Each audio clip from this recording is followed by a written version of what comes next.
everybody, today I'm here to do a Mashup review. So if you're new to my channel, I've been doing Mashup reviews for quite some time. Pretty much what a Mashup review is, at least for me, is where I take 3 books usually within the same genre or kind of similar genres. Sometimes I just even do like 3 recent reads and put them in a Mashup review and read them all in one video. The reason I do these is because I really want to talk about each one of the books that I've read in the month. I feel like I can't say enough in the wrap up, so I thought, hey, let's do a Mashup review where I talk about these books in one video, and it's just fun. I just like it. I always have them spoiler free. They're kind of short and sweet. The goal is to let you know what I thought about the book, and maybe if you're interested in the book, you can hear my thoughts, and maybe if you want to pursue the book more, you definitely can. So today is a adult Mashup review. So there are 3 books within the adult umbrella, but 2 of them are within the same type of genre and one of them is different, so I'm just putting it as like an adult Mashup review. I will be talking about today is The Wife Between Us by Sarah Pekkanen and Greer Hendricks, Sourdough by Robin Sloan, The Music Shop by Rachel Joyce. So these 2 are literary fiction books. One is an adult thriller. Put it as like an adult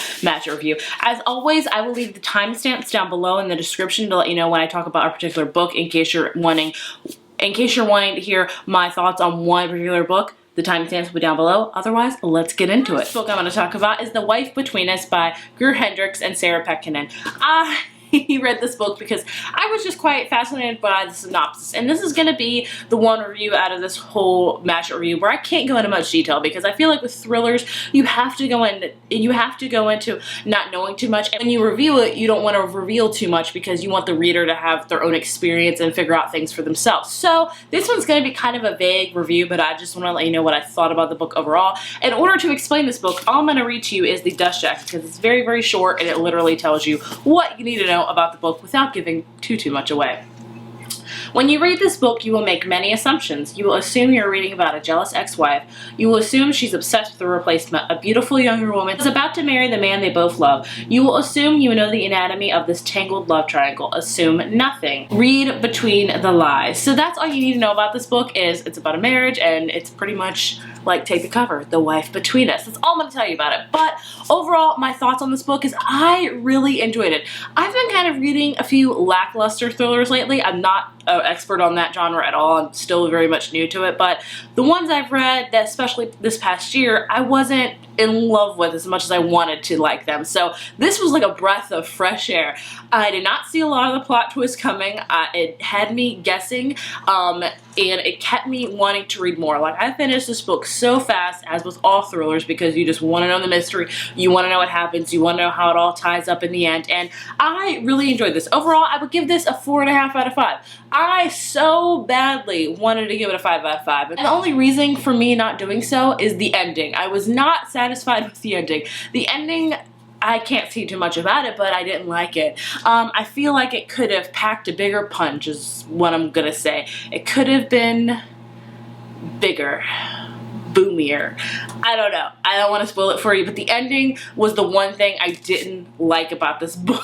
Overall, if you're really interested in thrillers, or if you're new to the genre, or if you just want a good one, I would recommend this one. I really love the collaboration between these 2 authors. I thought they blended very well. I couldn't even tell it was written by 2 authors. It was just really beautiful. It was very mysterious. It was very alluring. I just wanted to know more. I really enjoyed this thriller, and it's definitely one of my new favorite thrillers, so would definitely recommend. The next book I'm going to talk about is Sourdough by Robin Sloan. Kind of on a whim book. I picked it up on a whim because it was so short. It's like literally, I think, 250 pages, so I was like, I can fly through this, and I did, and it's this book is odd, to say the least. Okay, so this book is about a girl named Louisa. She is fresh out of college, and she gets a job opportunity for this robotics company in San Francisco. So she moved to San Francisco, restarts kind of her life, and she's really immersed in this robotics world, and it's very kind of a lackluster job. Like, she works so many hours when she comes home and everything's the same. She's not really enjoying her life, and then she finds this takeout menu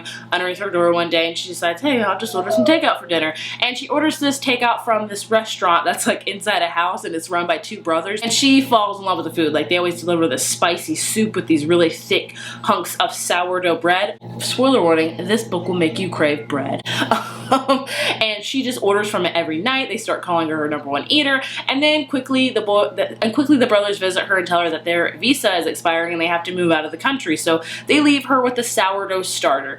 If you're not a bread person and if you're unfamiliar with a starter is The best way I can explain it, because I have done this before, it's like, take like a crock pot, if you will, and you have like a whole bunch of dough in it, and that's your starter like bread, and you have to feed it water and flour to keep it growing, and you can pull dough from it to make bread, and it keeps growing as long as you keep feeding it. So it's like bread that like it's kind of like dough that like never dies unless you don't take care of it. That's what a sourdough starter is.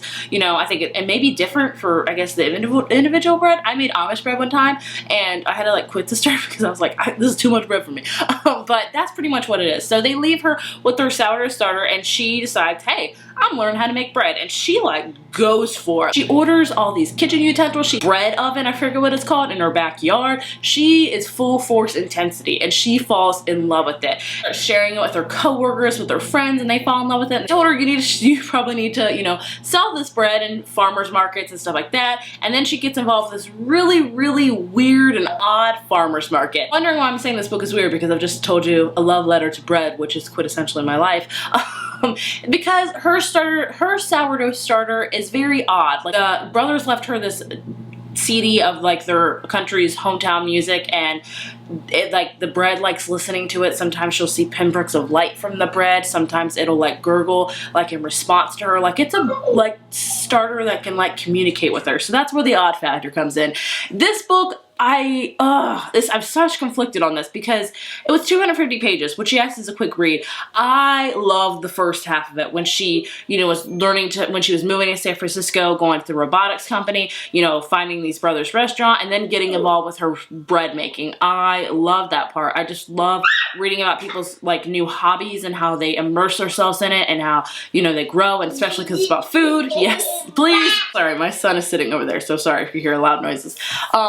And I loved that half of it. I was like, this is so amazing. The starter, when it like started communicating with her, I was like, this is kind of odd, but I was rolling with it because Robin Sloan is known for writing very odd and peculiar stories, like his other book, Mr. Penumbrum's 24-Hour Bookstore. So I was like, this is his style. But then when she got involved with this one farmer's market, which I won't go into much detail, it got like really weird. Like, there was all these different, you know, people that were selling things, like this mushroom that was very like weird, this guy that was literally growing cheese off of a wheel, only like he would grow it like in a petri. I don't know, it was odd. That's when the book kind of fell flat for me. The first half, amazing. Like, the first half I was like, I'm ready to give this book like a 4.5 or 5 stars. The second half came and I was like, what the crap? So overall, I would give this book a 3.5 out of 5. I really enjoyed the writing. I love Robin Sloan's writing style, how it's very odd and peculiar and kind of witty. Like, I loved a lot of the lines in this book. I really would recommend this book, especially if you're a bread lover, which I hope you are because I am. It's just really fascinating to read about the world of bread and how to bake it and how to make it and the starter things. But just know that this book takes an odd turn. Like, you're gonna be like, what? When you end it. I did like the ending, but overall, I wanted more from it, but I liked the whole premise of it, if that makes any sense. So yeah, my thoughts are still kind of all over the place with this book. And the last book I want to talk to you guys about today is The Music Shop by Rachel Joyce. This book takes place in 1988 in London, I think. It's in England somewhere. It doesn't specify where, but it's definitely in England. And it's about a record shop, pretty much. And we have our owner, Frank, who owns this record shop. Frank is really a diehard record owner. Like, he thinks records are just it. He does not believe in CDs because this is when CDs were starting to make its way into the scenes. Like, cassette tapes were starting to fade out. The CDs were fresh on the market. Like, I think CDs were invented in 1981 and this book takes place in 1988, which I still feel like is like really young because I was still rocking cassettes till I was like 10 and I was born in 1988, so I didn't get my first CD, which was NSYNC, by the way, until like 1990 something. I don't know. Either way, he believes in vinyl. Vinyl is where it's at. And pretty much people that come to this music shop, he can really figure out like their mood and what they're feeling in their life and pair them to the right music shop. He also has like a whole row of stores owners that he's really close to. There's like a tattoo parlor, there's a bakery, there's a funeral home.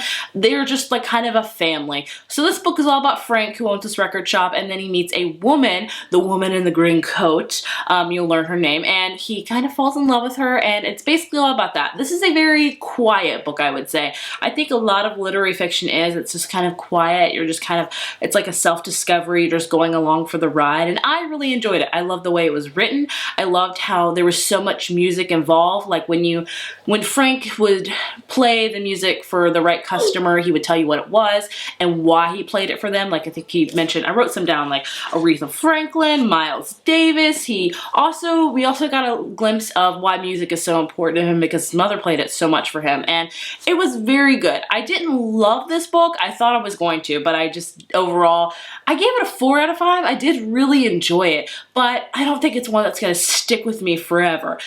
It just wasn't, I wasn't feeling the love in it. Like, I liked the love story, didn't love it. I did, however, enjoy the really close camaraderie that, between all the shop owners. I really loved that and how it was in England, and they were quickly kind of leaving because the development wanted to buy them out, but the shop owners wanted to stick together because they were a family. I really enjoyed that. And I also really enjoyed watching Frank's, like, journey, because I did enjoy this one, so I would recommend it to you if you really love music and, you know, vinyl at that. My husband's a big vinyl fan, honestly, and I just liked it. I just didn't love it. So like I said, a 4 out of 5. There is my thoughts and opinions on these 3 books. Like I said, my favorite out of this bunch was definitely, I would have to say, The Wife Between Us. I just really enjoyed this one, but overall, I liked them all for very different reasons. If you have read any of these, please let me know down in the comments below. Which was your favorite? What did you think? I would just love to hear your thoughts and opinions. And yeah, if you enjoy these Mashup reviews, also let me know, because I love filming them. I just feel like I can go into a little bit more depth, which I really enjoy. If you liked this video, be sure to give it a thumbs up, hit subscribe, and I will see you guys in my next one. Bye.